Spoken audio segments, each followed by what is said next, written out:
But we begin tonight, hours away from, as I was just discussing with Chuck, 10 more Democratic candidates taking this debate stage. And tonight's debate has several famous names, including Kamala Harris and Joe Biden, some arguing that he really has to bounce back from the rough night he had at the first debate. There was a little girl in California who was part of the second class to integrate her public schools, and she was bused to school every day. And that little girl was me. It's a mischaracterization of my position across the board. I agree that everybody, once they, in fact, they should... Anyway, my time's up. I'm sorry. Everyone knows debates are a type of performance, and that means expectations do matter. Biden now previewing a strategy, saying he won't be, quote, as polite tonight. He's also personally assuring donors that things are still on track.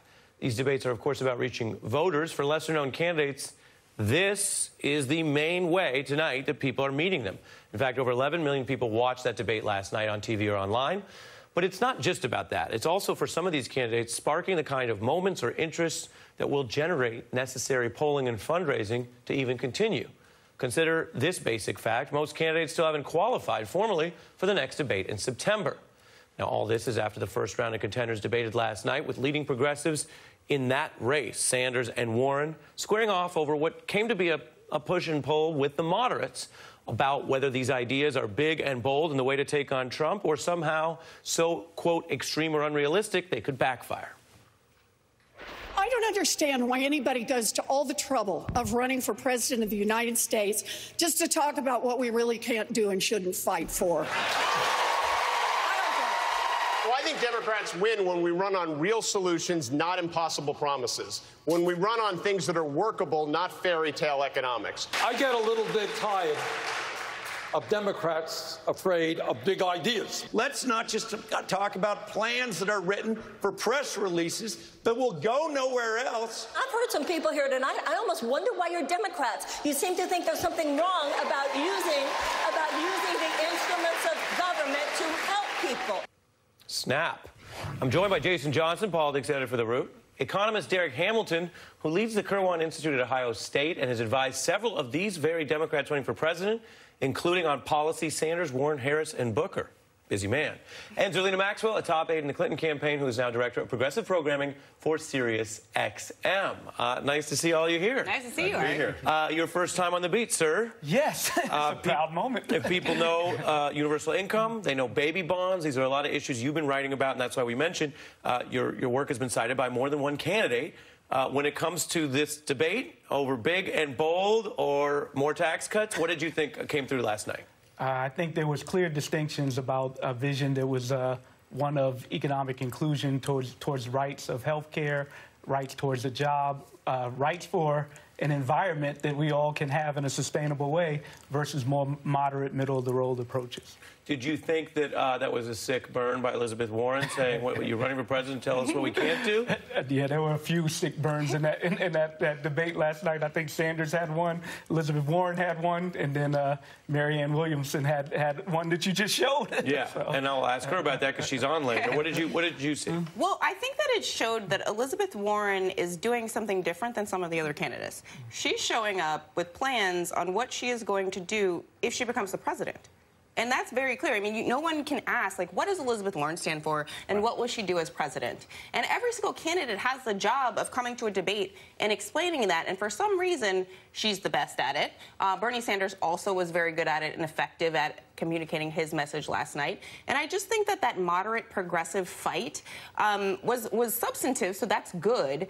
But I think in some ways it's misguided to say that Democrats are going way too far to the left. Oh, no, this is so scary.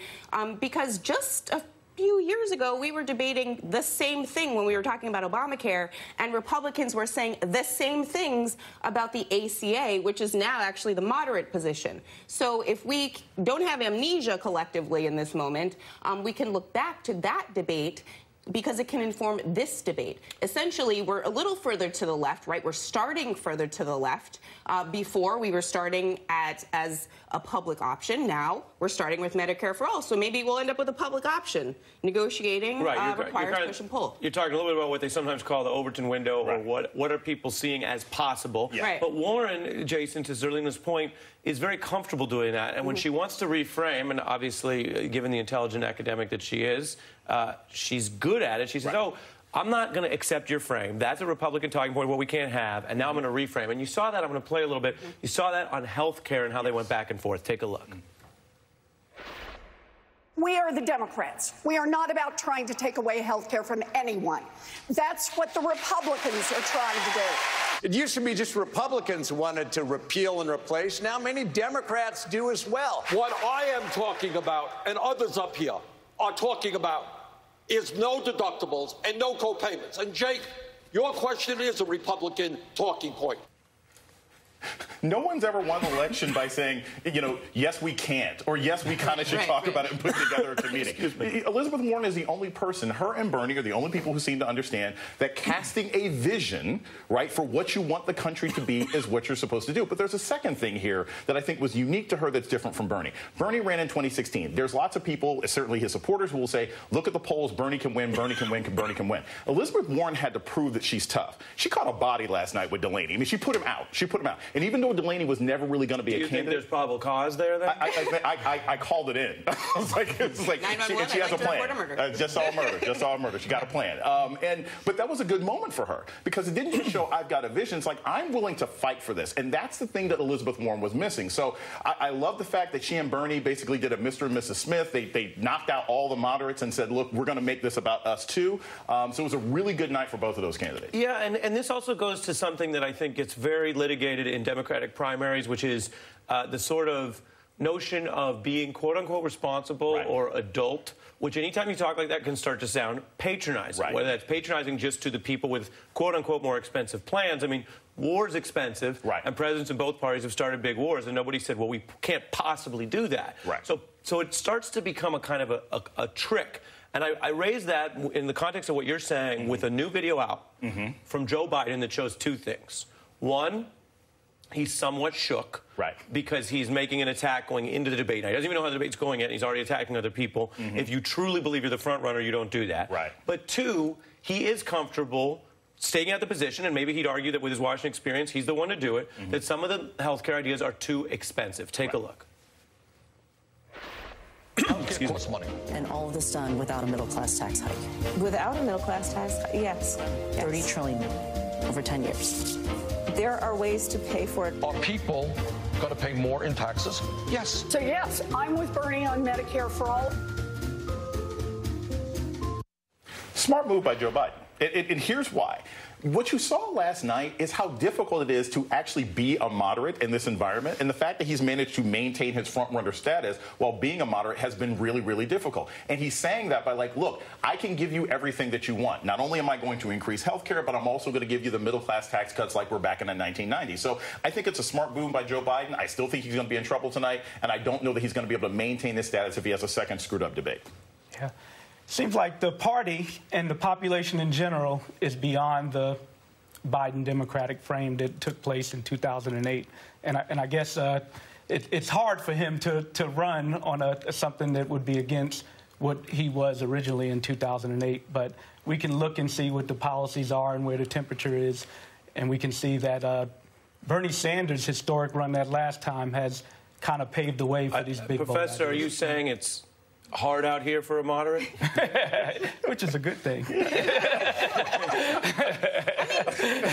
I think this is smart. To back up Jason's point, I think this is smart because obviously that's the only lane he can go in terms of this particular issue, because you have so many candidates staking out a very pure position on Medicare for all, and anything that is seen as not truly Medicare for all, you're copping out.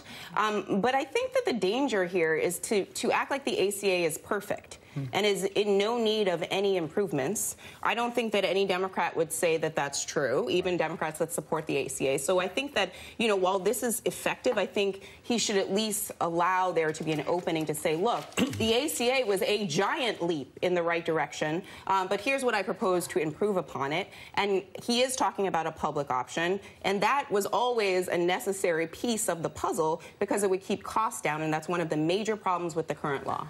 One of the other things about this comes back to where people think they are. Barack Obama really did see himself as a bridge builder and essentially a center-left figure, although the Iraq War burnished him in a way with the base. And other people had ideas about him. There were people who thought he would be more progressive than he was for various reasons, which don't tell you who someone is, right? What's inside, if you want to go back to kindergarten.